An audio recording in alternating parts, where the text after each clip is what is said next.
beesha awriinle oo ka tirsan beesha geedfada eelay ayaa maanta waxay ugaas ku caleema saarteen magaalada Muqdisho.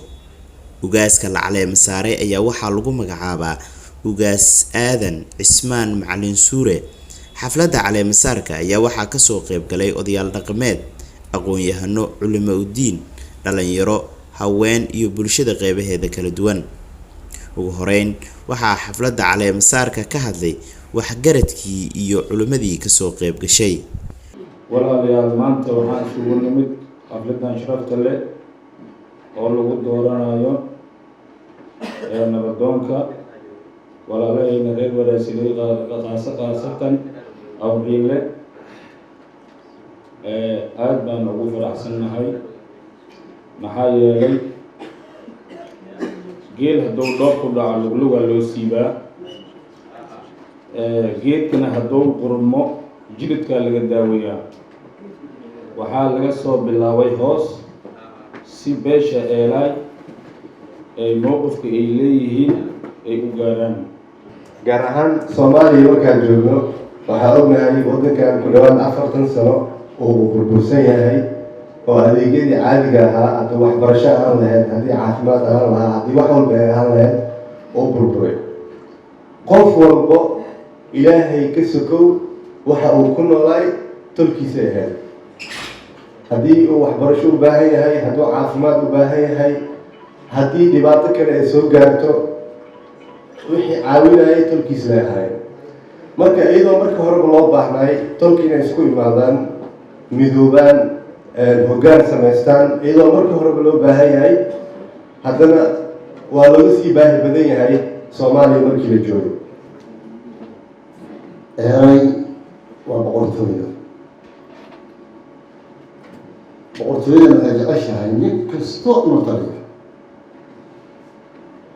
qof kasto maadaama qabiilku boqortooyo yahay, boqortooyada ma rabo in loo taliyo, ma rabo, wuxuu rabaa inuu taliyo.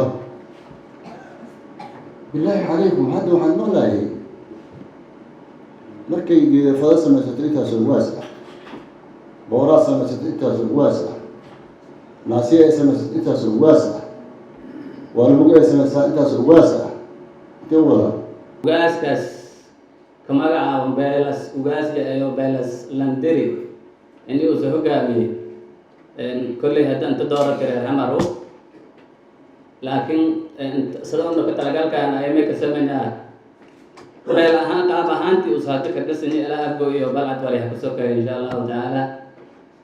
dadkii roogiya dooradeen gaar ahaan meel la dooradaay xamaro haddii ilaahayda mana insha Allah tan xafladda ka saabsanaa intaasaan gabagabaayn intaasaan ku gudubeen oo lankii oo ardi oo amiirkiis oo ka hadlo oo nabadoogis oo ka hadlo shay oo ka hadlo falyas bil hasabar ya saaf lugo ilaahay harhan sabar ya shay oo maasiib aan hayna shay kale ah macnaha mayga aragay bil aadan atusul bil aadan way waxyaal arduga ugu raadan ya imeey ma dhaga oo nabadoonka ka raadan nabadoonka mayga baahan marka in la sabar ma ila hadii la hawlinu suubi hadda dudubiida ya faa'iido way sabar ya nabi alayhi salatu wasalam man kharaja lan obaho oo suldaanki oo nabadoonki oo bashibran taakado ardi oo gef amr oo aan baha may tan tijaahilay nabi alayhi salatu wasalam, laakiin oo nabadoonki oo ardi oo taakado lay ardi oo gef iyo man aflaqaadi oo ku suubiyo oo saas ka dhimada